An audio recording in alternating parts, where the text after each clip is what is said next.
दुनिया भर में ताजमहल मोहब्बत की निशानी के रूप में मशहूर है। दुनिया के 7 अजूबों में से ताजमहल भी एक है।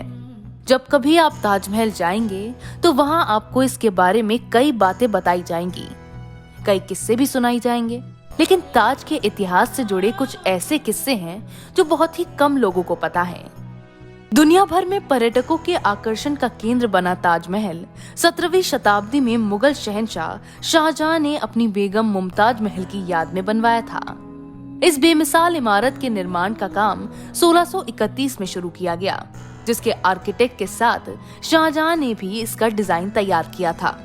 इसे बनाने के लिए लगभग 20,000 मजदूरों को काम पर लगाया गया था और इस इमारत को बनाने के लिए संगमरमर के सफेद पत्थर का इस्तेमाल किया गया था, जिन्हें खींचने के लिए ही करीब 30 बैलों और हाथियों की जरूरत पड़ी थी।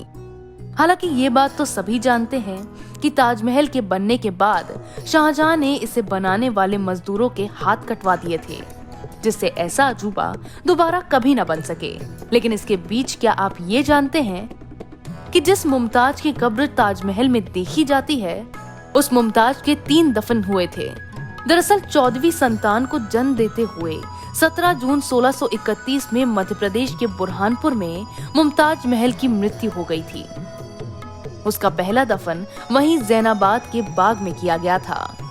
6 महीने बाद 11 दिसंबर 1631 को मुमताज के शव को कब्र से बाहर निकालकर ताबूत में रखकर अकराबाद रवाना किया गया। उसके बाद शाही सेना की निगरानी में मुमताज का शव 8 जनवरी 1632 को आगरा पहुंचा और 15 जनवरी 1632 को ताज परिसर में शाही मस्जिद के नजदीक उसका दफन किया गया। मुमताज का अंतिम और तीसरा दफन उसकी मौत के 9 वर्ष बाद यानी 1640 में हुआ।